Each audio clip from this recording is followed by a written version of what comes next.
আসসালামু আলাইকুম ওয়া রাহমাতুল্লাহি ওয়া বারাকাতুহু। আলহামদুলিল্লাহ ওয়াসসালাতু ওয়াসসালামু আলা রাসূলিল্লাহ ওয়া আলা আলিহি ওয়া আসহাবিহি ওয়া মান তাবি'a বিহুদাহ আম্মা বা'দ। আল্লাহুম্মা ইন্না নাউযু বিকা মিনাল বারাসি ওয়াল জুনুনি ওয়া নাউযু বিকা মিনাল জুযামি ওয়া মিন সাইয়্যিল আসকাম। আল্লাহুম্মা ইন্না নাসআলুকাল আফিয়াতা ফিদ দুনিয়া ওয়াল আখিরাহ। আল্লাহুম্মা আফিনা ফি বাদানিনা, আল্লাহুম্মা আফিনা ফিদ দুনিয়া ওয়াল আখিরাহ। শেখ তানজিম হাসান আপনি জানতে চেয়েছেন, কোরআন তেলাওয়াত শেষে সাদাকাল্লাহুল আযীম বলা বিদআত হলে আমাদের দেশের কোরআন তেলাওয়াত প্রতিযোগিতাগুলোতে এটি দেখা যায়, এর সমাধান হতে পারে কিনা? ভাই তানজিম হাসান, কোরআন তেলাওয়াতের শেষে সাদাকাল্লাহুল আযীম বলাটা গণহারে এটাকে আমরা বিদআত বলি না। কারণ কোরআনে কারীম তেলাওয়াতের শেষে কেউ যদি আল্লাহ সুবহানাহু ওয়া তাআলার প্রতি বিশ্বাসের জায়গা থেকে, ঈমানের জায়গা থেকে আল্লাহ যা বলেছেন সেটাকে বিশ্বাস করে তিনি যদি নিজের ভেতর থেকে প্রকাশ করেন যে আমার রব যা বলেছেন তা সত্য বলেছেন, অর্থাৎ আল্লাহ তাআলা সত্যায়ন করে এরকম কোনো কিছু বলেন মাঝে মধ্যে, তাহলে সেক্ষেত্রে এটি বিদআত হবে না। আর তাছাড়া কেউ যদি এটাকে সুন্নাহ মনে না করেন অথবা এটাকে কোরআন তেলাওয়াতের জন্য অপরিহার্য মনে না করেন, তাহলে সেক্ষেত্রে এটি বিদআত হবে না। তবে কেউ যদি কোরআন তেলাওয়াতের সুন্নাহ মনে করেন, এটাকে কোরআন তেলাওয়াতের অংশ মনে করেন অথবা কোরআন তেলাওয়াতের জন্য অপরিহার্য কাজ মনে করেন, তাহলে অবশ্যই এটি বিদআত হবে। কারণ কোরআন ও হাদিসের কোথাও তেলাওয়াত শেষে এরকম সাদাকাল্লাহুল আযীম অথবা এই জাতীয় কোনো কিছু বলার কথা বলা হয়, তেলাওয়াত শেষ আমরা রেখে দিব, এটাই হলো স্বাভাবিক। আর এর বাইরে মাঝে মধ্যে আমরা আমাদের মনের থেকে আল্লাহ সুবহানাহু ওয়া তাআলার প্রতি আমাদের আস্থার কথা যদি জানান দিয়ে আমরা সাদাকাল্লাহুল আযীম পড়ি, তাহলে সেক্ষেত্রে এটা বিদআত হবে না। তবে হ্যাঁ, আমাদের দেশের মানুষ এটাকে সিস্টেম বানিয়ে নিয়েছে, কোরআন তেলাওয়াত শেষে আমরা সাদাকাল্লাহুল আযীম বলতেই হয়, এটা একটা অঘোষিত নিয়মে পরিণত হয়েছে। সেজন্য ধারণাটা ক্লিয়ার করা দরকার এবং খুব বেশি থেকে বেশি এটার প্রচার হওয়া দরকার যে এটি কোনো কোরআন তেলাওয়াতের জন্য অপরিহার্য কোনো কিছু নয়, সুন্নাহ নয়, কোরআন হাদিস নির্দেশিত কোনো কিছু নয়। এরপরে প্রশ্ন করেছেন ফারজানা হুসাইন, সাজদা সাহু এর নিয়ম কি? বোন ফারজানা, সিজদা সাহু নিয়ে বিস্তারিত আলোচনা রয়েছে। সিজদা সাহুর ক্ষেত্রে আমাদের দেশে ওলামায়ে কেরাম যেভাবে সিজদা সাহুর কথা বলে থাকেন, অর্থাৎ হানাফি মাযহাবের ওলামায়ে কেরাম যেই দৃষ্টিভঙ্গিতে সিজদা সাহুর ক্ষেত্রে যে দৃষ্টিভঙ্গি রাখেন, সেটা হলো যে আমাদের যদি কোনো ওয়াজিব তরক হয় অথবা সিজদা সাহু দেওয়ার মতো কোনো বিষয় হয়, তাহলে সেক্ষেত্রে আমরা একদিকে সালাম ফিরিয়ে তারপরে আমরা দুইটা সিজদা করে উঠে আবার আত্তাহিয়াতু দুরূদ পড়ে তারপর আমরা সালাম ফিরাবো। আর এর বাইরে আরবিয়ান স্কলাররা আরো একটি পদ্ধতির কথা বলেন, আর সেটি হলো যে সরাসরি সিজদায় গিয়ে উঠে তারপর আমরা দুই দিক সালাম ফেরাবো, দ্বিতীয়বার আত্তাহিয়াতু আর পড়বো না।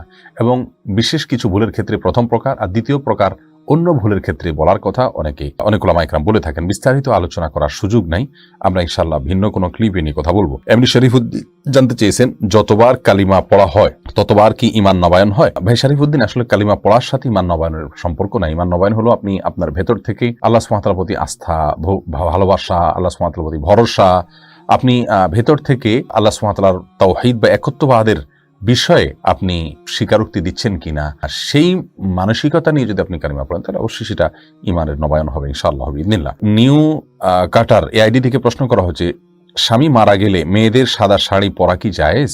মেয়েদের স্বামী মারা গেলে সাদা শাড়ি আর কালো শাড়ি এরকম কোনো কিছু পরার ক্ষেত্রে ইসলাম শরীয়ত কোনো নির্দেশনা দেয় না। ইসলাম শরিয়া বলে, কোনো স্ত্রী লোক তার স্বামী যদি মারা যান, তাহলে 4 মাস 10 দিন পর্যন্ত তিনি শোক পালন করবেন। আর শোক পালনের অংশ হিসাবে খুব বেশি সাজসজ্জা করবেন না, গহনাগাতি ইত্যাদি ব্যবহার করবেন না, স্বাভাবিকভাবে চলবেন, সাদাই পড়তে হবে এরকম কোনো কথা নেই। সচরাচর তিনি বেড়াতে গেলে বা কোনো অনুষ্ঠানে গেলে, কোনো মেহমান অতিথি আসলে তখন যে পোশাকগুলো পরেন এরকম কোনো পোশাক পরবেন না, বাস এটাই হলো সবচাইতে গুরুত্বপূর্ণ বিষয়। কিন্তু এর বাইরে তাকে বিশেষ কোনো কালারের কাপড় পরতে হবে, সাদা পরতে হবে, এমন কোনো বাধ্যবাধকতা ইসলামের শরীয়তে নাই। এরপরে প্রশ্ন করেছেন মঞ্জুরা পারভিন, আপনি প্রশ্ন করেছেন রুকু থেকে সোজা হয়ে দাঁড়িয়ে রব্বানা লাকাল হামদ বলবো নাকি রব্বানা ওয়ালাকাল হামদ বলবো?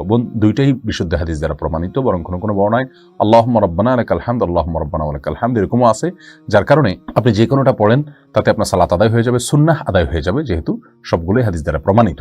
কাসরাতুল মাবানি তাদুল্লু আলা কাসরাতিল মাআনি, এই মূলনীতির আলোকে আপনি রব্বানা ওয়ালাকাল হামদ যদি পড়েন অথবা আল্লাহুম্মা রব্বানা ওয়ালাকাল হামদ যদি পড়েন, তাহলে সেটা বেশি ভালো। এমপি জাফর ইকবাল আরিফ, আপনি জানতে চেয়েছেন স্বপ্নে নিজের সন্তানকে কোরবানি করতে দেখলে তার ব্যাখ্যা কি, জানালে উপকৃত হব। ভাই জাফর ইকবাল, নিজের সন্তানকে কোরবানি করতে দেখলে তার নির্দিষ্ট ব্যাখ্যা কি আমি বলতে পারবো না, কারণ আমি স্বপ্ন ব্যাখ্যা বিশেষজ্ঞ নই। স্বপ্নের ব্যাখ্যা বুঝেন এমন ওলামায়ে কেরামের সংখ্যা খুবই নগণ্য, হাতে গোনা। আপনি এরকম কোনো আলেমের শরণাপন্ন হলে আপনার এটা সবচেয়ে ভালো হবে।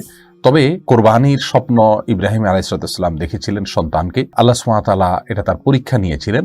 নবীদের সে স্বপ্ন আর আমাদের স্বপ্ন কখনো এক নয়। এটাও হতে পারে যে আল্লাহ সুবহানাহু ওয়া তাআলা আপনাকে, আপনার সন্তানকে আল্লাহর রাহে দেওয়ার জন্য, আল্লাহর পথে তাকে পরিচালিত করবার জন্য আল্লাহ সুবহানাহু ওয়া তাআলা আপনাকে উদ্বুদ্ধ করছেন, নির্দেশনা দিচ্ছেন।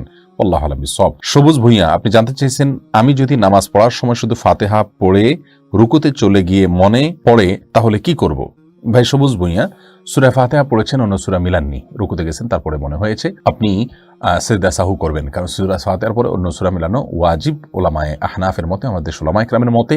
আর এই মতটা দলিলের দিক থেকে বেশি শক্তিশালী এবং সমৃদ্ধ। যদিও আরাবিয়ান স্কলারদের মধ্যে সৌদি আরবের ওলামায়ে কেরাম এবং হাম্বলি ফিকহ ফলো করেন ওলামায়ে কেরামের অনেকেই বলেন যে সূরা মিলানো অথবা সূরা ফাতিহা পরবর্তী যে কেরাতের অংশ সেটা ওয়াজিব নয়, সেটা আবশ্যক নয়। আমরা দলিলের আলোচনায় বিস্তারিত গেলাম না, শুধু এটুকু বললাম যে আপনার ওয়াজিব হওয়ার মতটাকে অগ্রাধিকার দিয়ে আপনি সিজদা সাহু করবেন, এটাই আপনার জন্য অধিক নিরাপদ। এরপরে প্রশ্ন করেছেন এমডি মেহেদী হাসান সজল, আপনি জানতে চেয়েছেন, অনেক মানুষ জামাতে নামাজ পড়ার সময় ইমামের সালাম শেষ হওয়ার আগে নামাজ ছেড়ে দেয়, অর্থাৎ পেছনে তাকায় বা নামাজ থেকে উঠে যায়, এক্ষেত্রে নামাজ কি ভেঙে যাবে? ভাই মেহেদী হাসান, জামাতে নামাজ পড়ার পর ইমাম সালাম শেষ হওয়ার আগে ছেড়ে দেওয়া অথবা আপনার ইমাম সালাম ফিরান শেষ করার আগে কারোর এক দুই রাকাত ছুটে গেলে তারপর দাঁড়িয়ে যাওয়া অথবা তাকিয়ে ফেলা ভয়াবহ রকমের একটি অপরাধ। এটাতে একে তো ইমামের অনুসরণ করা হয় না, ইমামের অনুসরণ করা এটা জরুরি এবং আবশ্যক একটা বিষয়, তবে এ ব্যক্তির সালাত হবে না, বিষয়টি এরকম বলা কঠিন। শেখ অন্তর, আপনি জানতে চেয়েছেন, নামাজের মধ্যে ইমামের পিছনে মুক্তাদির রুকু সিজদায় তাকবীর পাঠ করা কতটুকু গুরুত্বপূর্ণ? ইমামের পিছনে মুক্তাদির রুকু এবং সিজদায় তাকবীর পাঠ করা জরুরি, তবে তাকবীর পাঠ করে এটাকে উলামায়ে কেরাম, সৌদি আরব উলামায়ে কেরাম সহ মধ্যপ্রাচ্যের অনেক উলামায়ে কেরাম ওয়াজিব বলল, আমাদের উলামায়ে কেরামটাকে সুন্নাহ বলেন, যার কারণে কেউ যদি না করে সালাত হয়ে যাবে, কিন্তু ইমাম থাকা না থাকায় কোনো পার্থক্য পড়বে না, ফরক পড়বে না, বরং সর্বাবস্থা আমাদেরকে পড়তে হবে তাসবিহ, রুকুত তাসবিহ এবং সিজদার তাসবিহ। তানজিনা তাহমিন নিপু, আপনি জানতে চেয়েছেন, একজন ইমানদার নারীর স্বামী যদি নামাজ না পড়েন এবং সঠিকভাবে ইসলামের বিধান না মানতে চায়, তবে স্ত্রীর করণীয় কি এবং এ স্বামীর সংসার করা যাবে কি না? বোন তানজিনা তাহমিন, আপনাকে বলবো, ইমানদার নারীর স্বামী যদি নামাজ না পড়েন তাহলে তিনি তাকে বোঝাবেন, ভালোবাসা দিয়ে অন্য যে কোনো ভাবে তাকে বুঝিয়ে সালাতের পথে আনার চেষ্টা করবেন। যদি কোনোভাবে সেটা করতে না পারেন, অন্যকে দিয়ে বোঝাবেন। তিনি যদি এটা করে না সফল না হন, অন্যকে দিয়ে বুঝাবেন। একজন স্ত্রী চাইলে স্বামীর কাছ থেকে অনেক কিছু আদায় করতে পারেন, এটাই হলো স্বাভাবিকতা। যদি কখনো এর ব্যতিক্রম হয়, ভিন্ন কিছু হয়, অর্থাৎ স্ত্রী তার স্বামীকে কোনোভাবে ম্যানেজ করতে না পারেন, তার স্বামীকে যদি বোঝাতে না পারেন, তাহলে সেক্ষেত্রে আপনার বিকল্প হবে তার জন্য আল্লাহ সুবহানাহু ওয়া তাআলার কাছে সবর করা, ধৈর্য ধারণ করা। কারণ হলো তার সংশোধনের করে তাকে সংশোধন করে ফেলা, এটা স্ত্রীর ক্ষমতার বাইরে। আল্লাহ সুবহানাহু ওয়া তাআলার কাছে হেদায়েত, তিনি হেদায়েতের মালিক। এই স্বামী সংসার করতে পারবেন কিনা, আমি আপনাকে বলবো অবশ্যই সংসার করবেন, যদি তিনি ইমানদার হয়ে থাকেন, যদি সালাতের আবশ্যকতাকে তিনি স্বীকার করেন, তিনি যদি সালাতকে তিনি তাচ্ছিল্য না করেন, সালাতকে অস্বীকার না করেন, তাহলে সেক্ষেত্রে তার সংসার আপনি করতে পারবেন, কারণ তাকে আমরা কাফের মনে করি না। যদিও অনেক উলামায়ে কেরাম সালাত ত্যাগকারীকে গণহারে বা পাইকারি ভাবে কাফের বলে থাকেন, তাদের মতে আপনার জন্য স্বামীর সংসার করা ঠিক হবে না। বুলবুল, আপনার প্রশ্ন করেছেন, আপনি শাহাদাতের আশায় মহামারীর দোয়া পড়ার প্রতি তেমন আগ্রহ না থাকলে কি গুনাহ হবে? ভাই বুলবুল, শাহাদাতের আশায় আপনি মহামারীর দোয়া পড়বেন না, এটা মূর্খতা। কারণ রাসূল করিম সাল্লাল্লাহু আলাইহি ওয়াসাল্লাম এবং তার সাহাবায়ে কেরাম কেউ এরকম শাহাদাত চাননি। আর যেই শাহাদাত মহামারীর কারণে হয়ে থাকে, এটাকে শাহাদাতুল আখিরা বলা হয়। পরকালের বিধান অনুযায়ী শাহাদাত, দুনিয়ার বিধান অনুযায়ী শাহাদাত নয়, এরকম বলা হয়। অর্থাৎ দুনিয়ার বিধান অনুযায়ী তিনি স্বাভাবিক মৃত্যুই বরণ করবেন, এটা শুধু সওয়াবের ক্ষেত্রে আল্লাহ তাআলা তাকে আখিরাতে শাহাদাতের সওয়াব দিবেন। অতএব এজন্য আপনার জীবনকে আপনি মৃত্যুর মুখে ঠেলে দিবেন, এটা উচিত নয়, বরং আপনি দোয়া পড়তে থাকবেন, আপনার নসিবে শাহাদাত থাকে, এমনিতে আল্লাহ সুবহানাহু ওয়া তাআলা আপনার মওত দিবেন। আর তাছাড়া দুনিয়াতে বেঁচে থাকলে আপনাকে আরো বিভিন্নভাবে সওয়াব আহরণ করার সুযোগ আছে। এরপরে মাহমুদুল হক ভূঁইয়া, আপনি জানতে চেয়েছেন, কবরবাসীকে সালাম দিলে তারা কি শুনেন এবং উত্তর দেন? মাহমুদুল হক ভূঁইয়া, আপনার প্রশ্ন উত্তরে বলবো, কবরবাসীকে সালাম দিবেন আপনি, তবে কবরবাসীরা আমাদের কথা শুনতে পান কিনা এ বিষয় নিয়ে ওলামাদের মতপার্থক্য রয়েছে। অনেক ওলামা বলেন যে শুনতে পান না, তাদের দলিল হলো আল্লাহ সুবহানাহু ওয়া তাআলা কোরআন কারীমের মধ্যে বলেছেন, ওমা আনতা বিমুসমিআইন মান ফিল কুবুর, যারা কবরবাসী তাদেরকে আপনি শোনাতে পারবেন না, অর্থাৎ তাদেরকে শোনানোর ক্ষমতা আপনার নাই। আর যারা বলেন যে না ওনারা শুনতে পান, তাদেরও অনেকগুলো দলিল, অনেকগুলো কোরআন হাদিসের সূত্র রয়েছে। এরপরে হাসিব আল মাসুদ, আপনি প্রশ্ন করেছেন, বর্তমানে ব্যবহৃত হ্যান্ড স্যানিটাইজারে যে অ্যালকোহল ব্যবহার করা হয় এ সম্পর্কে বলুন, এটি কি হালাল নাকি হারাম? ভাই হাসিব, অ্যালকোহল এটা যদি খাবারের অ্যালকোহল হয়, পান করার মতো অ্যালকোহল হয়, তাহলে এর বিধান একরকম। আর যদি অ্যালকোহলটা এক প্রকার কেমিক্যাল টাইপ অ্যালকোহল হয় তাহলে তার বিধান সম্পূর্ণ ভিন্ন হবে। অতএব হ্যান্ড স্যানিটাইজারের অ্যালকোহলটা কি ক্যাটাগরির আমি জানি না। যদি এটা জাস্ট কেমিক্যাল টাইপের হয়, এটা খাওয়ার আসলে কিছু না খেলে মানুষ বরং মারাই যাবে, তাহলে সেক্ষেত্রে এটাতে কোনো সমস্যা নেই। আর যদি এটা পান করার মতো অ্যালকোহল হয় তাহলে সেক্ষেত্রে এই অ্যালকোহল নিয়ে প্রশ্ন আছে, আলোচনা আছে। প্রথম কথা হলো যে এই অ্যালকোহল এটা নাপাক কিনা, খাওয়া হারাম বা পান করা হারাম সেটা তো ঠিক আছে, নাপাক কিনা এটা নিয়ে অনেক ওলামায়ে কেরাম বলে থাকেন নাপাক নয়। তার কারণ হলো তাদের অনেকগুলো যুক্তি রয়েছে। তারা বলেন যে কোরআন এবং হাদিসের কোথাও এটা নাপাক হওয়ার পরে কোনো বর্ণনা পাওয়া যায় না। কোনো কিছু হারাম হলে যে নাপাক হবে তেমনটি মোটেও জরুরি নয়। অনেকে অবশ্য নাপাক বলে থাকেন, তবে এটা ঔষধ হিসাবে বা চিকিৎসা হিসাবে বা আপাতত আমাদের কাছে এর চেয়ে ভালো বিকল্প নাই, সেই যুক্তিতে যদি অন্য কোনো বিকল্প ভালো না থাকে তাহলে সেক্ষেত্রে এটা জায়েজ হবে ইনশাআল্লাহ বিইذনিল্লাহ। এরপরে মোহাম্মদ মহসিনুদ্দিন জানতে চেয়েছেন ভাইয়ের ওয়াইফকে পর্দা সহকারে বাইকের পেছনে নেওয়া যাবে কি না। না, প্রথমত বাইকের পেছনে ভাইয়ের ওয়াইফকে যদি আপনি রাখেন এবং আপনি নিজে চালান, অর্থাৎ দুজন আপনারা থাকেন, তাহলে সেক্ষেত্রে শরীরের কোনো না কোনো অংশ স্পর্শ করবে, বাজে চিন্তা হওয়ার সুযোগ আছে। আল্লাহ সুবহানাহু ওয়া তাআলা বলেছেন লা তাকরাবুজ জিনা, জিনার কাছাকাছিও যেও না। বিধায় এটা উচিত হবে না।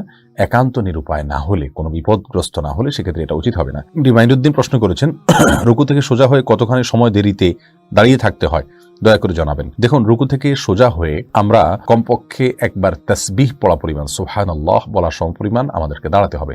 স্বাভাবিকভাবে সুবহানাল্লাহ বলতে যত সময় লাগে, দাঁড়িয়ে সোজা হয়ে কমপক্ষে এতটুকু সময় দাঁড়াতে হবে। আমরা অনেকে মনে করি দাঁড়িয়েই চলে যেতে পারবো না, আমি সোজা হয়ে দাঁড়ানোর পরে অন্তত অপেক্ষা করতে হবে সুবহানাল্লাহ বলতে যে পরিমাণ সময় লাগে কমপক্ষে এতটুকু, এরপরে আপনি সেজদায় যাবেন। এরপরে প্রশ্ন দেখতে পাচ্ছি রেজাউল করিম, আপনি প্রশ্ন করেছেন ইমাম যখন নামাজ শুরু করে দেয় তখন মুক্তাদির কি এ অবস্থায় সানা, আউযুবিল্লাহ, বিসমিল্লাহ পড়তে হয় কিনা। ভাই রেজাউল করিম, ইমাম যখন সালাত শুরু করে দিবেন তখন আপনাকে আউযুবিল্লাহ, বিসমিল্লাহ আপনি পড়বেন না, বরং ইমামের কেরাত আপনি শুনবেন। যদি ইমাম তেলাওয়াত শুরু করে দেন তাহলে সেক্ষেত্রে ইমাম যদি কেরাত শুরু না করেন, মাত্র ইমামের সাথে আপনি যোগ দিয়েছেন, তাহলে সেক্ষেত্রে আপনি সুবহানাকাল্লাহ বা দোয়া ইস্তেফতা যেগুলো আছে সেগুলো পড়বেন, সালাত শুরুর দোয়া সানা পড়বেন। কিন্তু আউযুবিল্লাহ বিসমিল্লাহ পড়বেন কিনা অনেক বলেছেন পড়বেন না, কারণ আপনার আউযুবিল্লাহ বিসমিল্লাহ এটা মূলত সূরা তেলাওয়াতের অংশ হিসাবে পড়তে হয়। যদি জাহরি সালাত হয়, ইমাম যেহেতু পড়ছেন অতএব আপনি শুনবেন। আর যদি একাকী সালাত হয় তাহলে সেক্ষেত্রে আপনি সূরা ফাতিহা পড়ার শুরুতে আপনার পড়ার প্রয়োজনে আপনি অবশ্যই সূরা ফাতিহার আগে আউযুবিল্লাহ বিসমিল্লাহ পড়বেন। মোহাম্মদ জাহিদুর রহমান, আপনি জানতে চেয়েছেন বিতরের সালাতের কাজার নিয়ম কি। বিতরের সালাত আপনি কাজা করবেন, কাজা করাটা বিধিবদ্ধ। রাতের ভেতরে যদি পড়তে না পারেন তাহলে দিনে পড়বেন, এবং দিনে পড়ার ক্ষেত্রে অনেক উলামায়ে কেরাম বলে থাকেন আপনি জোড় সংখ্যক পড়বেন, কারণ দিনের কোনো বেজোড় সালাত নাই, দিনের রাত সালাত হলো জোড় সংখ্যক। সেজন্য অনেকে বলেন যে দিনে যদি কাজা করেন তাহলে জোড় সংখ্যক সালাত পড়বেন। আর আমাদের উলামায়ে কেরাম বলেন যে না, স্বাভাবিকভাবে আপনি 3 রাকাত অথবা বেজোড় সংখ্যকই পড়বেন, রাতে যেভাবে পড়তেন সেভাবে। সোহেল জিল্লুর, আপনি জানতে চেয়েছেন এই মহামারীতে যদি কোনো মুসলিম মারা যায় তাকে কি শহীদি মরণ বলে গণ্য করা হবে, যদি ওই ব্যক্তি অতীতের ছোট বড় গুনাহ করেছিল। ভাই সোহেল জিল্লুর, যদি লোকটি ইমানদার থেকে থাকেন, তার ইমান যদি ঠিক থাকে, বিশুদ্ধ থাকে, তাওহীদ যদি ঠিক থাকে, তিনি যদি কোনো শিরক, কুফর বা নেফাকের সাথে নেফাকে আকবর, শিরকে আকবর বা কুফরে আকবরের সাথে জড়িত না থাকেন, তাহলে আল্লাহ মাফ করুন, তার ছোট বড় গুনাহ থাকলেও তাকে আল্লাহ সুবহানাহু ওয়া তাআলা শাহাদাতের মর্যাদা দিবেন। এটাই হলো হাদিস থেকে স্বাভাবিকভাবে বোঝা যায়। কারণ বুখারীর বর্ণনা দ্বারা বোঝা যাচ্ছে এরকমই যে মুমিনের জন্য এই মহামারী বা প্লেগ, এই টাইপের অসুস্থতা, রোগ, এগুলো শাহাদাতের মর্যাদা এনে দেয়। তাউনু শাহাদাতুন লিকুল্লি মুসলিম, অর্থাৎ প্রত্যেক ইমানদারের জন্য এই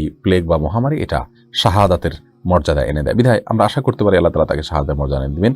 তবে এর মানে এই নয় যে তিনি আল্লাহ সুবহানাহু ওয়া তাআলার রাস্তায় কেউ জিহাদ করে মারা গেলে সেই শহীদের যে মর্যাদা ছিল তিনি সেই মর্যাদা লাভ করবেন, মোটেও এমনটি নয়। এরপরে প্রশ্ন আমি দেখতে পাচ্ছি ফরহাদুল ইমরান ফরহাদ, আপনি জানতে চেয়েছেন শ্বশুরবাড়ি থেকে খুশিতে কিছু দিলে কোনো গুনাহ হবে কি না। খুশিতে বা সন্তুষ্ট চিত্তে যদি কিছু দেয় তাহলে সেটা আপনার জন্য অবশ্যই গুনাহ হবে না ইনশাআল্লাহ বিইذনিল্লাহ। আপনার যদি আপনি শ্বশুরবাড়ি থেকে কোনো কিছু আপনার চাওয়া পাওয়া না থাকে, আপনি কৌশল করে তাদের কাছ থেকে আদায় না করেন, অথবা সামাজিকতার খাতিরে তারা দিয়েছেন এমনটি না হয়, তাহলে সেক্ষেত্রে আপনার জন্য ওটা নেওয়া জায়েজ হবে ইনশাআল্লাহ বিইذনিল্লাহ। তবে আমাদের দেশে যদি একটা বদ কালচারে পরিণত হয়েছে, সেজন্য এটাকে অ্যাভয়েড করার সংস্কৃতি আমাদের গড়ে তোলা দরকার। অন্তত যেভাবে যৌতুক দেয় সেভাবে যেন কোনো কিছু না দেওয়া হয়।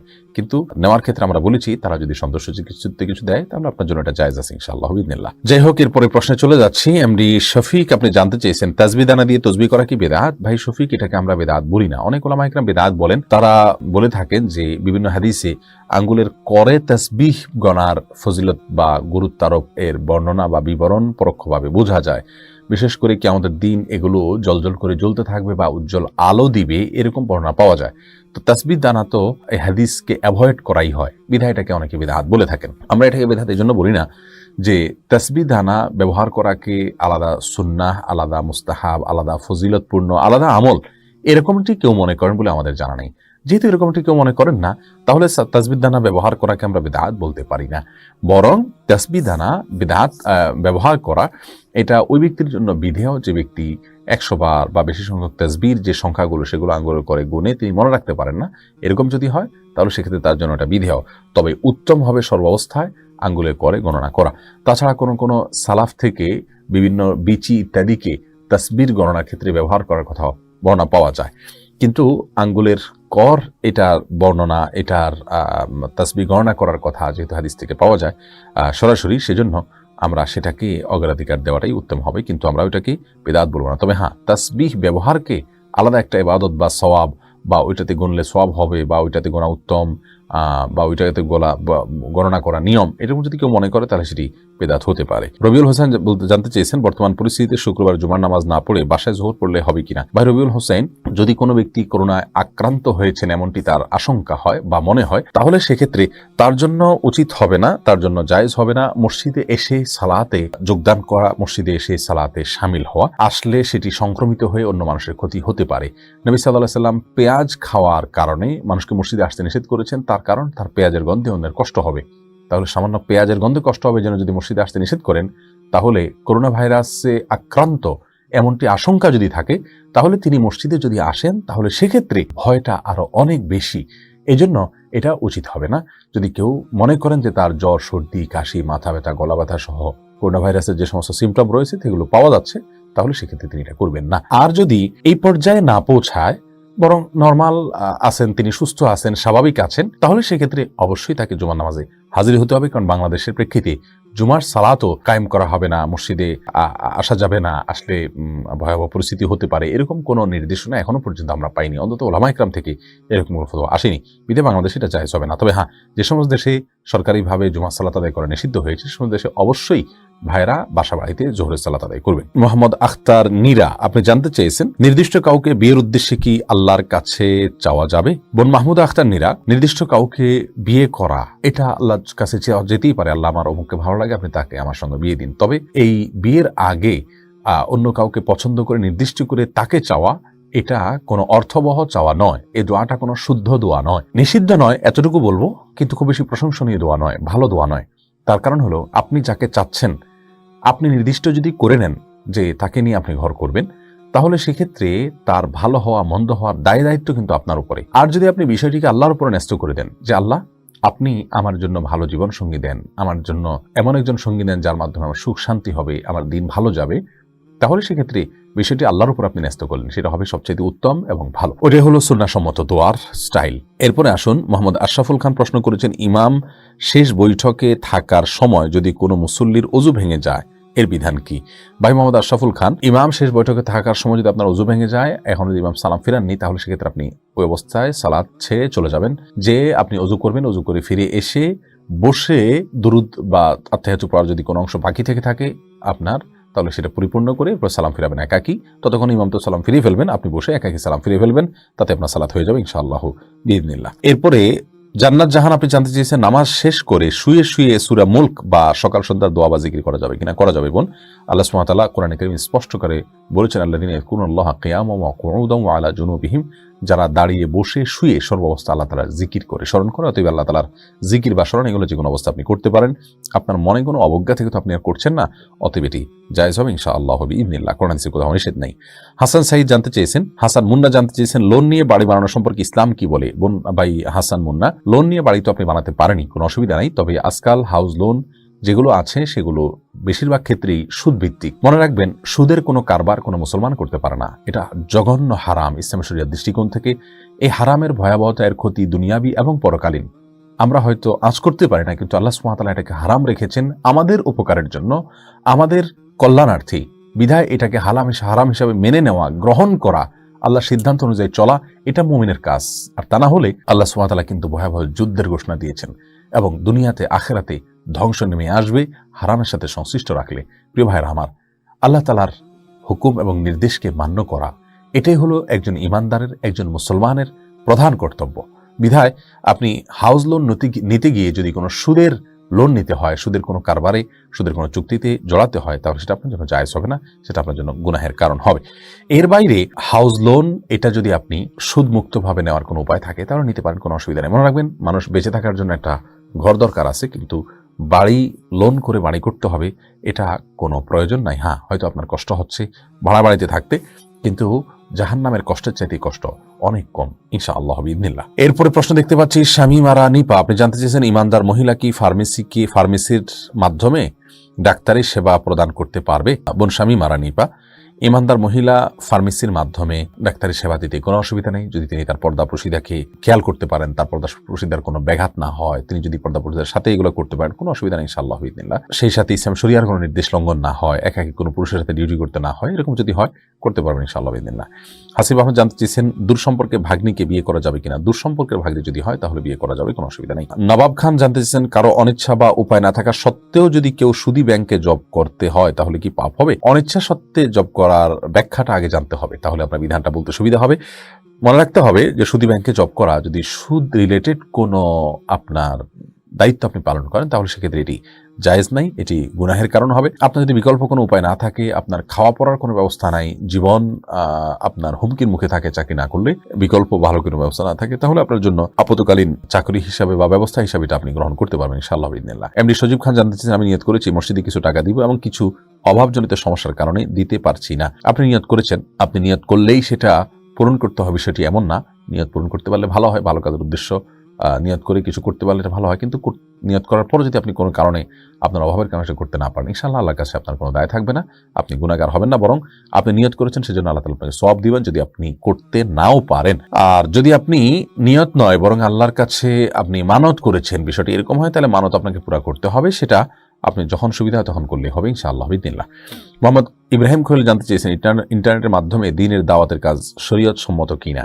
ভাই ইব্রাহিম খলিল, আপনি যেই মাধ্যমে ব্যবহার করেন, ইসলামী শরিয়াকে বা দ্বীনকে প্রচার করবার জন্য যে কোনো মাধ্যম আপনি ব্যবহার করতে পারেন, সেই মাধ্যমটাতে বা ওই মাধ্যমটার বেসিক মাধ্যমটার মধ্যে কোনো ক্ষতিকর কিছু না থাকলে চলবে। মনে রাখবেন, রাসূল করিম সাল্লাল্লাহু আলাইহি ওয়াসাল্লামকে আল্লাহ সুবহানাহু ওয়া তাআলা যখন ওয়ানযির আশিরাতাকাল আকরাবিন আয়াত নাজিল করে সবাইকে সতর্ক করার জন্য, প্রকাশ্যে দাওয়াত দেওয়ার জন্য নির্দেশ জারি করলেন, তখন তিনি সাফা পাহাড়ে উঠে গেছেন এবং সেখানে দাঁড়িয়ে সবাইকে আহ্বান করেছেন বেশিরভাগ লোককে টাচ করবার জন্য, রিচ করবার জন্য।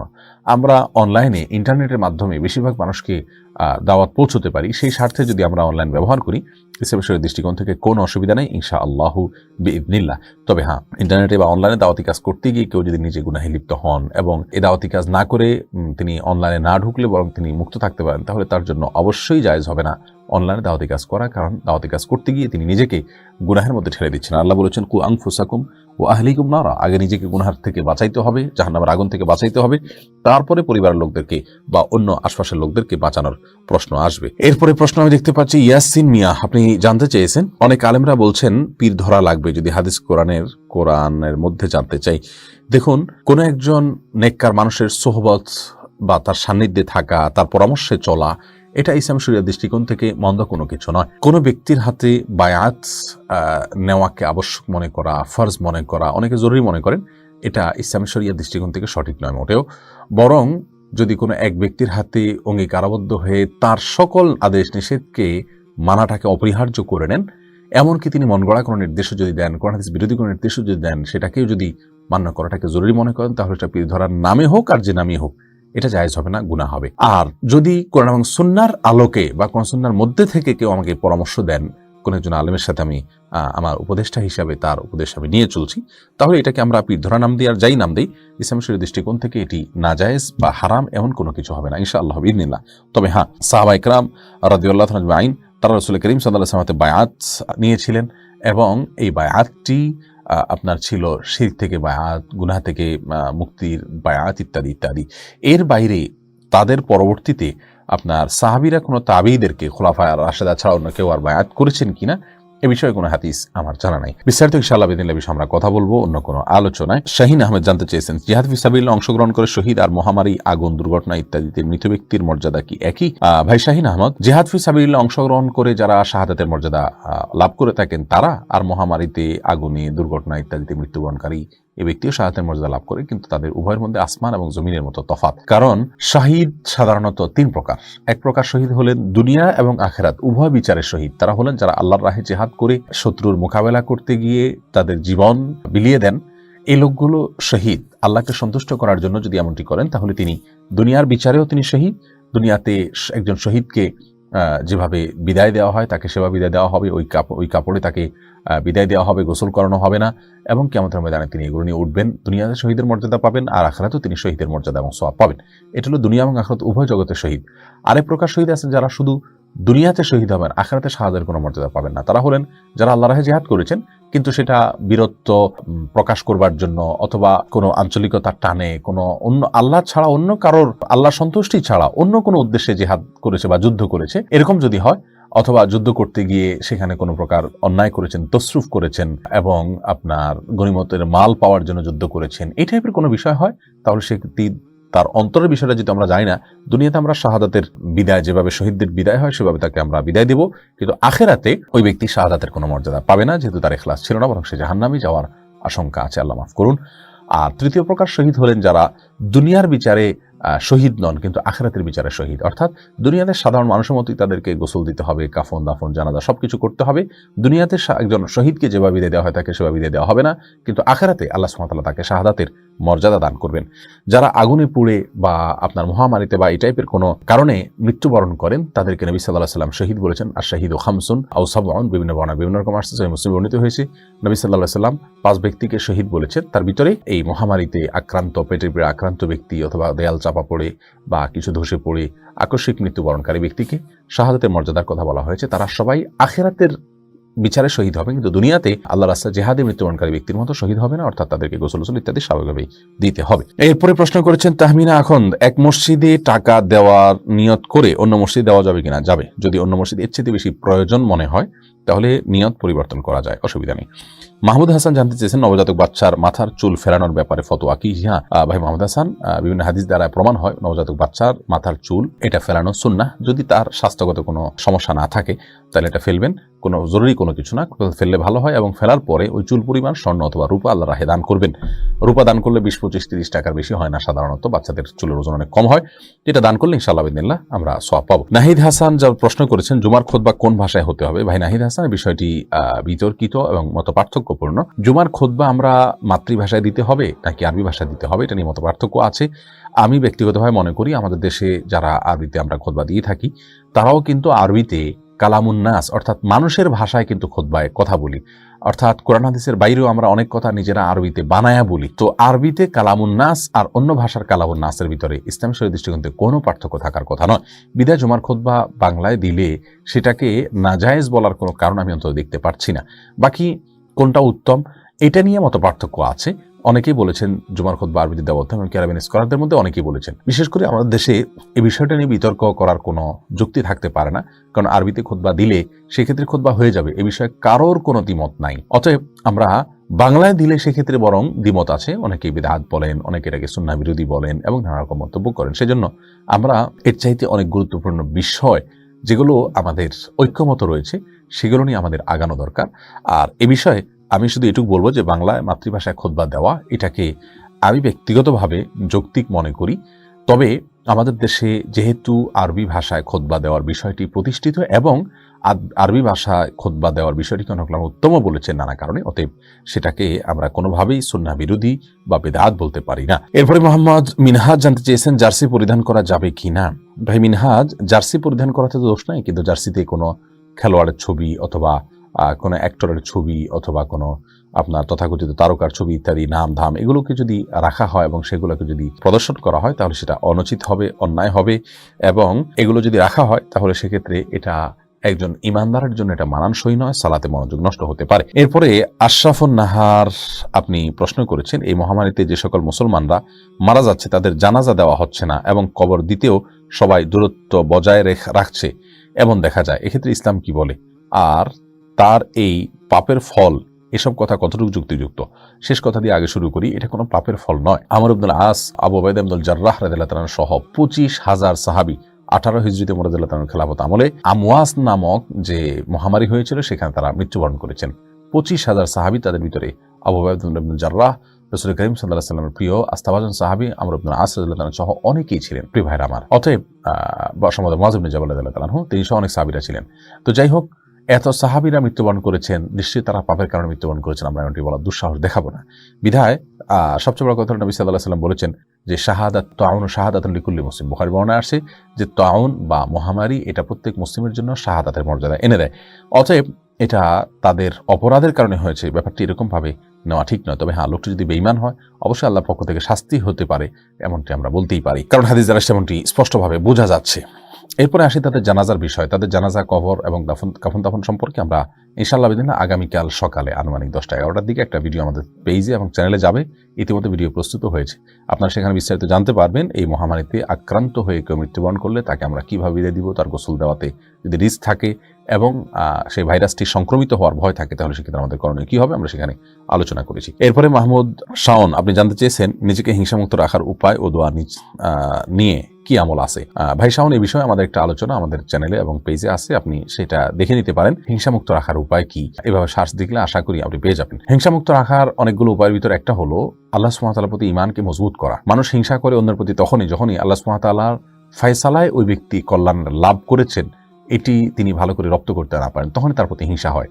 আর আমার নসিবে যা আসবে তা কেউ খণ্ডাতে পারবে না, আর যেটা আসবে না সেটা কেউ দিতে পারবে না, এটিও আমরা ভালো করে রপ্ত না করতে পারার কারণে হিংসা হয় ওদের প্রতি। আর তৃতীয়ত আল্লাহ তাআলার ফয়সালা, আল্লাহ তাআলার দান, সেটাতে আমরা সন্তুষ্ট হওয়া, এটা ঈমানের জন্য গুরুত্বপূর্ণ একটি বিষয়।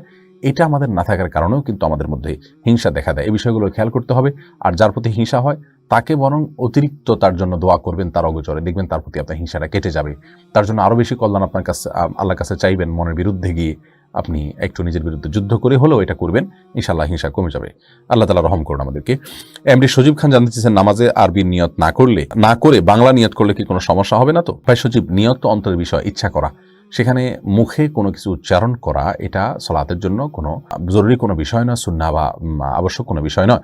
অনেক উলামায়ে কেরাম এটাকে মুস্তাহাব বলেছেন, কিন্তু কোরআন হাদিসের কোথাও সালাত শুরু করার আগে মুখ থেকে কোনো কিছু উল্লেখ করে নিজের ইচ্ছার বিষয়টিকে জানান দেওয়া এরকম কোনো বর্ণনা কোনো হাদিস থেকে পাওয়া যায় না। যার কারণে আপনি কি সালাত পড়ছেন মনে মনে আপনি যদি সেই বিষয়টিকে ফিক্স করতে পারেন এবং আপনার যদি নিয়তের বিষয়টা আপনার কাছে ক্লিয়ার থাকে তাহলে ইনশাআল্লাহ বিদিনিল্লাহ আপনার সালাত হয়ে যাবে। আপনার মুখ দ্বারা আলাদা কোনো কিছু আপনাকে বলতে হবে না। নাজমুস সাকিব প্রশ্ন করেছেন, সবাই বলে কিয়ামত খুব নিকটবর্তী, কথাটা কতটুকু সত্য? ভাই নাজমুস সাকিব, কিয়ামত নিকটবর্তী এতে কোনো সন্দেহ নাই, তবে কতটা নিকটবর্তী এ নিয়ে ইনশাআল্লাহ বিদিনিল্লাহ আমাদের একটা আলোচনা চ্যানেল 24 আগামীকালকে রেকর্ড হওয়ার কথা রয়েছে। আশা করছি সেখানে আমরা বিস্তারিত কথা বলবো। সংক্ষেপে আপনাকে শুধু এটুকু বলি, আল্লাহ সুবহানাহু ওয়া তাআলা কিন্তু 1400 বছর আগে বলেছেন ইকতারাবাতিস সাআহ, অর্থাৎ কিয়ামত নিকটবর্তী হয়ে গেছে। সেটা বলার পরেও কিন্তু 1400 বছর চলে গেছে। আল্লাহর নিকটবর্তী হওয়া পৃথিবীর বয়সের সাথে তুলনা করলে নিকটবর্তী হওয়া বলতে কত বছর বাকি আছে সেটা একমাত্র আল্লাহ সুবহানাহু ওয়া তাআলাই ভালো জানেন। তাছাড়া কিয়ামতের প্রসঙ্গে নবী সাল্লাল্লাহু আলাইহি ওয়াসাল্লামকে জিজ্ঞাসা হলে তিনি উত্তরে বলতেন মাল মাসউলু আনহা বিআলামা মিনাস সাইল। কিয়ামতের বিষয়ে যাকে জিজ্ঞাসা করা হলো তিনি জিজ্ঞাসাকারী ব্যক্তির চাইতে বেশি জানেন না। অর্থাৎ খামসুন লা ইয়ালামুহুন্না ইল্লাল্লাহ, কোরআনে কারীমে আল্লাহ বলেছেন 5টি বিষয়ের ইলম আল্লাহ তাআলা নিজে সংরক্ষণ করার ভিতরে হলো একটা হলো ইলমুস সাআহ, অর্থাৎ কিয়ামত কখন হবে সেটি আমরা দিনক্ষণ বলতে পারবো না। তবে হ্যাঁ, কিয়ামত নিকটবর্তী বলতে অতি নিকটবর্তী হয়ে গেছে এতে কোনো সন্দেহ নেই, কারণ কিয়ামতের ছোট ছোট আলামতগুলোর বেশিরভাগই প্রকাশ পেয়েছে, হয়তো সামান্য কিছু বাকি আছে।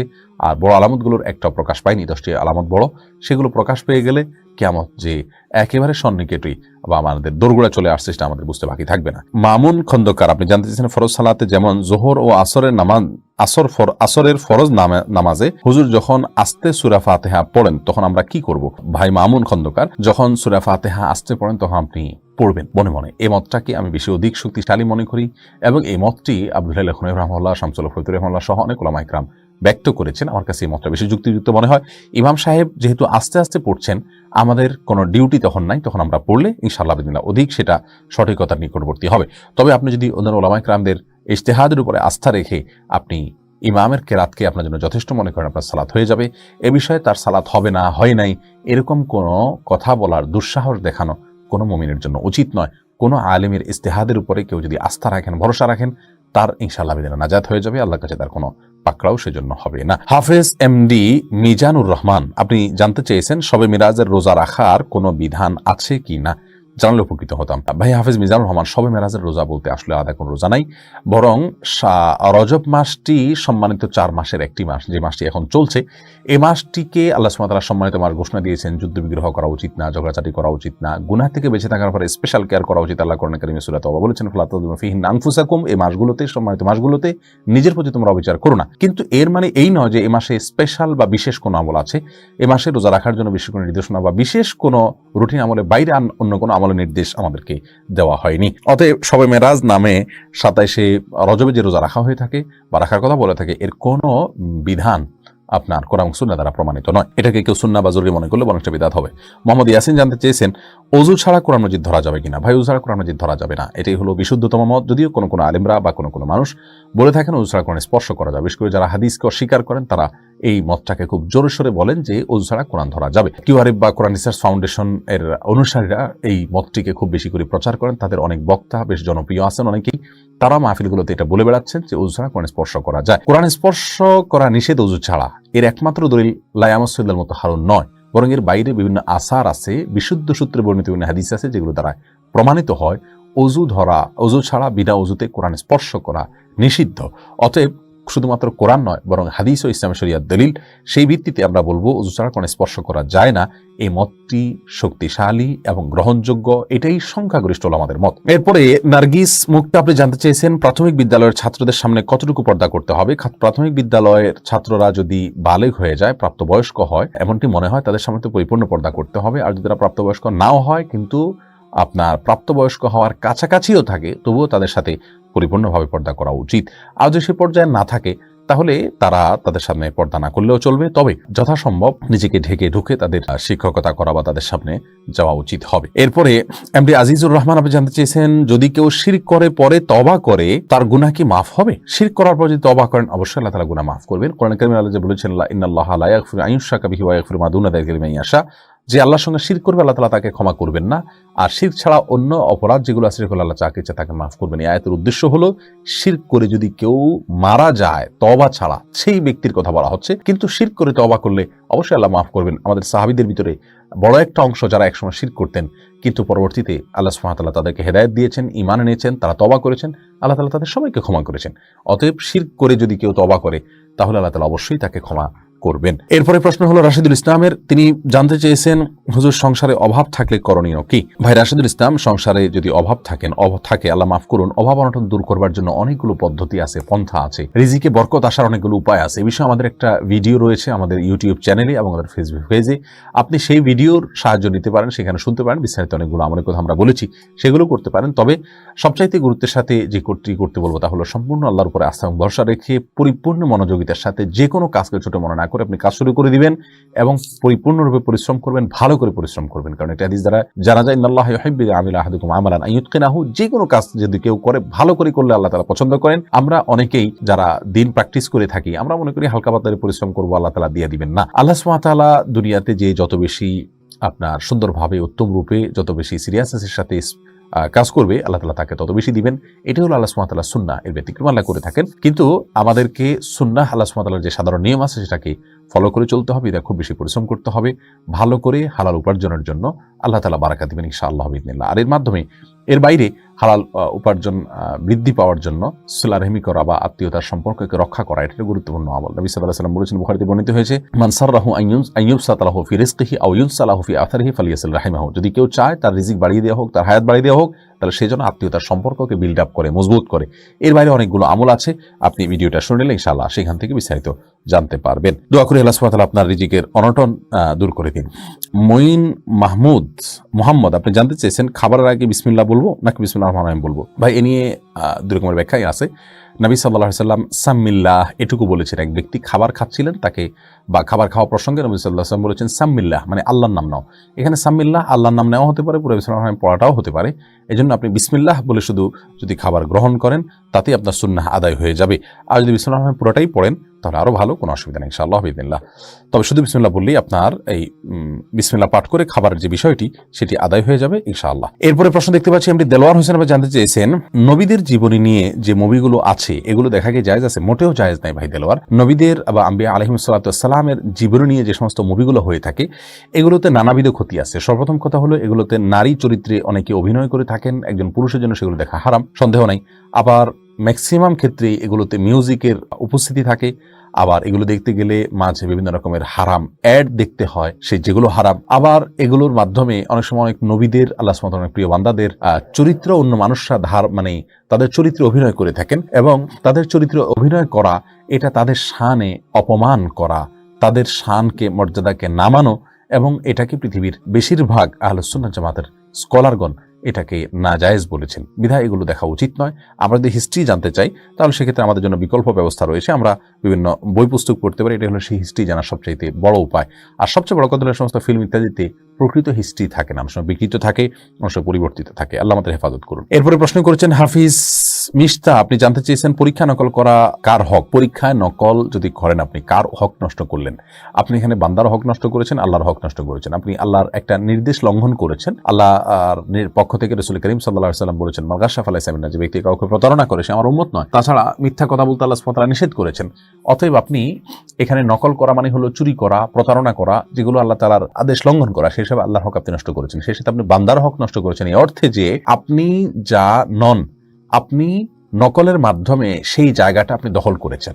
তাহলে আপনার মতো যোগ্য বা আপনার চেয়ে বেশি যোগ্য মানুষটা আপনি নকল করে পরীক্ষা দেওয়ার কারণে এমনও হতে পারে ওই ব্যক্তির অধিকার চাকরির ক্ষেত্রে আপনি খর্ব করছেন। অতএব এটি অন্যায় এবং ভয়াবহ অন্যায়। আল্লাহ তাআলা আমাদেরকে মাফ করুন। এমডি ফারহান নাদিম, আপনি জানতে চাইছেন আমি দোয়া কুনুত পারি না, আমি বিতির নামাজ কিভাবে পড়বো? দেখুন, দোয়া কুনুত যদি আপনি না পারেন, দোয়া কুনুত বলতে নির্দিষ্ট যে দোয়া আল্লাহুম্মা ইন্না নাস্তাঈনুকা এটা নয়, অন্য যে কোনো দোয়া আপনি ওই জায়গা পড়লে ইনশাআল্লাহ আপনার সালাত আদায় হয়ে যাবে। তবে নবী সাল্লাল্লাহু আলাইহি ওয়াসাল্লাম কুনুত যেগুলো পড়তেন বিতিরে, তার কোনো একটা আপনাকে মুখস্থ করে নেওয়ার চেষ্টা করতে হবে, এবং এটা কয়েকদিনের জন্য আপনি অন্য দোয়া পড়ে সালাত শেষ করতে পারবেন। এরপরে প্রশ্ন করেছেন আপনি জাহিদুর রহমান, ল্যাপটপে তেলাওয়াত শোনার সময় অন্য কোনো বই পড়া যাবে কিনা? ভাই, এটা তেলাওয়াতের আদবের খেলাফ। আপনি যখন আল্লাহর কালাম শুনবেন তখন পরিপূর্ণ মনোযোগ দিয়ে আল্লাহর কালাম শুনবেন, এটাই হলো কোরআন তেলাওয়াতের আদব। অন্য বই এই সময়টাতে পড়া উচিত নয়।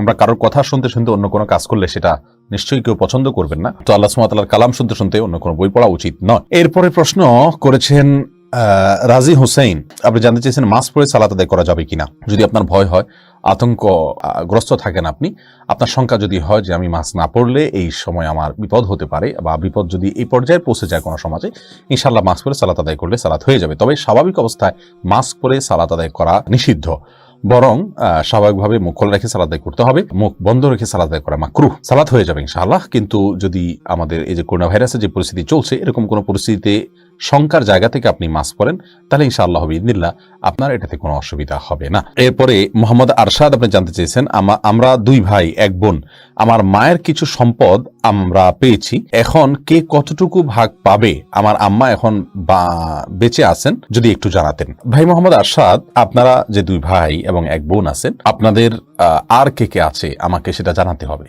তাহলে সেক্ষেত্রে আমরা আপনাদেরকে ক্যালকুলেশন করে খুব অল্প সময় বের করতে পারবো যে কে কতটুকু পাবেন। আপনাদের পরিচিত জনের ভিতরে কাছের আত্মীয় স্বজন যা আছে সবাই লিস্ট দিলে কেউ আদৌ পাবে কি না, পাইলে কতটুকু পাবে না পাবে আমরা সেটা বলতে পারবো। শুধুমাত্র এটুকু বললে আপনাকে এই প্রশ্ন উত্তর দেওয়া কঠিন। সাইদ আলামিন রাসূল, আপনি জানতে চেয়েছেন জুমার নামাজ নিষিদ্ধ হলে কি করব? যদি জুমার নামাজ নিষিদ্ধ হয় তাহলে যোহর সালাত আদায় করবেন। আল্লাহর কাছে আপনার কোনো দায় থাকবে না, কোনো গুনাহ হবে না, আপনারা বাসা বাড়িতে যোহর সালাত আদায় করে নেবেন। এমনি কবির জানতে চেয়েছেন সালাতের মধ্যে ভুল হলে সালাত ছেড়ে আবার নতুন ভাবে শুরু করার বিধান কি? কি ধরনের ভুল এটা বলতে হবে। ভুল যদি ওয়াজিব তরক করার মতো ভুল হয় তাহলে সালাত ভাঙবেন কেন? আপনাকে নতুন করে সালাত না করে আপনি সেজদা সৌ দিলে আদায় হবে। আল্লাহ তাআলা বলেছেন লা তুবতিলু আমালাকুম, তোমাদের আমলকে তোমরা বাতিল করো না, নষ্ট করো না, বিধায় অযথা সালাত ছেড়ে দিবেন না। আর যদি ভুলটা এরকম হয় যে আপনার কথার কথা ফরজ ছুটে গেল, তাহলে সে ফরজকে পুনরায় করার সুযোগ থাকলে করবেন, না হলে আপনি সালাত ছাড়তে পারেন। এমডি জুনেদ খান আপনি জানতে চাইছেন সুদ যারা খায় তাদের টাকা মসজিদে লাগানো যাবে কিনা। জেনে শুনে তাদের টাকা মসজিদে লাগানো ঠিক না। আল্লাহ সুবহানাহু ওয়া তাআলা বলেছেন, রাসূল করিম সাল্লাল্লাহু আলাইহি ওয়াসাল্লাম বলেছেন, ইন্নাল্লাহা তাইয়্যিব লা ইয়াকবালু ইল্লা তাইয়্যিব। আল্লাহ তাআলা নিজে পবিত্র, তিনি পবিত্র ছাড়া কোনো কিছু গ্রহণ করেন না। বিধায় হারাম কিছু দান করলে আল্লাহ সন্তুষ্টি অর্জন করা যাবে না, সওয়াব পাওয়া যাবে না। এমডি আশরাফুল ইসলাম জানতে চেয়েছেন টি শার্ট পরে নামাজ হবে কিনা। হ্যাঁ, নামাজ হয়ে যাবে, কিন্তু এরকম কোন টি শার্ট পরে সালাত আদায় করা উচিত নয় যেটা সালাতের গাম্ভীর্যতার সাথে যায় না, অথবা আপনার এই টি শার্ট পরে আপনি কোথাও যান না ভালো কোথাও, এরকম যদি হয় তাহলে আপনার জন্য টি শার্ট পরে সালাত আদায় করা জায়েজ হবে না, অন্যথায় জায়েজ হবে। আল্লাহ তাআলা বলেছেন, ইয়া আইয়ুহাল্লাযীনা আমানু খুযু যিনাতাকুম ইনদা কুল্লি মাসজিদ। হে ঈমানদাররা, প্রত্যেক সালাতের সময় সুন্দর পোশাক পরিধান করো। অতএব আপনি যে পোশাকটা আপনার কাছে সুন্দর, সম্ভ্রান্ত জায়গায় আপনি যান সাধারণত, বা সাধারণ পোশাক নয়, অপমানজনক পোশাক নয়, বা আপনার শোয়ার পোশাক নয়, বা এটা পরে আপনি কোথাও যেতে চান না, এরকম পোশাক যদি না হয় তাহলে সেক্ষেত্রে আপনার সালাত হয়ে যাবে, টি শার্টেও কোনো অসুবিধা নেই। কামিয়াব কাফি আপনি জানতে চেয়েছেন গুইসাপ খাওয়া কি হালাল। গুইসাপ খাওয়া যেটাকে আপনার হাদিসের ভাষা নবী সাল্লাল্লাহু আলাইহি ওয়াসাল্লামের ভাষায় কি যেন বলা হয়, এটা জায়েজ আছে অনেক উলামা ইকরামের মতে, তবে আমাদের উলামা ইকরাম এটাকে মাকরুহ বলেন, হারাম কেউই বলেন না। বিভিন্ন হাদিস দ্বারা গুইসাপ খাওয়ার বিষয়টির প্রমাণ পাওয়া যায়। কারো যদি রুচিতে কুলায় ভালো লাগে তিনি খেতে পারেন। ওয়াহিদুর রহমান মৃদুল জানতে চেয়েছেন হায়াসকালীন মহিলারা কি কি আমল করতে পারবে। মহিলারা সব আমল করতে পারবে, শুধুমাত্র বাইতুল্লাহর তওয়াফ করবে না, তারা সালাত আদায় করবে না, সিয়াম রাখবে না, স্বামী সহবাস করবে না, এর বাইরে সমস্ত আমল করতে পারবেন। কোরআন তেলাওয়াত করতে পারবেন কিনা এটা মতপার্থক্যপূর্ণ। জমহুর বা বেশিরভাগ উলামা ইকরাম বলেছেন করবেন না, তবে বিন বাজ, ইবনে উসাইমিন রাহিমাহুল্লাহ সহ সৌদি আরবের সমসাময়িক যুগের অনেক বড় স্কলারদের বেশিরভাগই বলেছেন করতে পারবেন। বিষয়টা মতপার্থক্যপূর্ণ, সেজন্য যদি কোরআন তেলাওয়াত তারা শুনেন, রেকর্ডেড তেলাওয়াত, সেটা সবচেয়ে উত্তম, নিরাপদ। আর যদি হাফেজ কোনো মেয়ে হন বা হিফজ ভুলে যাওয়ার কোনো ভয় থাকে, তার জন্য জায়েজ হবে কোরআন তেলাওয়াত করা। তো শুনতে কোনো অসুবিধা নেই ইনশাআল্লাহ বিইذনিল্লাহ। স্পর্শ করতে পারবেন না কোরআন, এই অবস্থায় এ বিষয়ে কারো দ্বিমত নাই। এরপরে নাসরিন আক্তার জানতে সেজদায় দোয়া ইউনুস পড়া যাবে কি না। সেজদায় দোয়া ইউনুস যেহেতু আসলে একটা জিকির বা কোরআন কারীমের আয়াত, আর সেজদায় কোরআন কারীম তেলাওয়াত করতে স্পষ্টভাবে হাদিসে নবী সাল্লাল্লাহু আলাইহি ওয়াসাল্লাম নিষেধ করেছেন, এজন্য এটা আপনি তেলাওয়াত করবেন না। তবে কোনো দোয়ামূলক আয়াত যেখানে আল্লাহর কাছে কিছু প্রার্থনা স্পষ্ট করে বলা আছে, সেগুলো আমরা সেজদায় করতে পারি ইনশাআল্লাহ বিইذনিল্লাহ। বুলবুল আপনি জানতে চেয়েছেন বুখারী শরীফ দাঁড়িয়ে পানি পানের অনুমতি আছে, কিন্তু মুসলিম শরীফে পানি পান করলে বমি করে বের করতে বলা হয়েছে, ভিন্ন হলো কিভাবে। দেখুন, দাঁড়িয়ে পানি পান করা হাদিস দ্বারা এটার জায়েজ বা বৈধতা বিশেষ প্রয়োজনে বা সমস্যা পড়লে এটা জায়েজ হতে পারে, হারাম নয়, এটা বোঝানো হয়েছে। আর মুসলিম শরীফ হাদিস দ্বারা সেটা অপছন্দনীয় সেটা বোঝানো হয়েছে। দুইটার সাথে কোনো সংঘর্ষ নাই। ওসমান গনি জানতে চেয়েছেন জাকাত খাওয়ার উপযোগী কারা, কাদেরকে জাকাত দেওয়া যাবে। জাকাতের 8টি খাত আছে, এর ভিতরে সবচেয়ে বহুল পরিচিত খাত হলো ফকির মিসকিন, অর্থাৎ যারা অভাবী, তাদের মাসিক যে আয় হয় তা দিয়ে তাদের একেবারে নিত্য প্রয়োজনীয় যে চাহিদা সেটা তারা মেটাতে পারেন না, কম হয়ে যায়, অথবা কোনো আয় নাই, এই টাইপের মানুষগুলো আপনি জাকাত দিতে পারবেন এবং তাদেরকে স্বাবলম্বী আপনি করে দিতে পারবেন। এরপরে প্রশ্ন দেখতে পাচ্ছি মুখলেস জানতে চেয়েছেন পুরুষ বিয়ের সময় হাতে মেহেদি, গায়ে হলুদ ব্যবহার করতে পারবে কিনা। এই বিষয়ে আমাদের একটা ভিডিও ক্লিপ আছে আমাদের চ্যানেলে এবং পেজে, আপনারা দেখে নেবেন ইউটিউবে।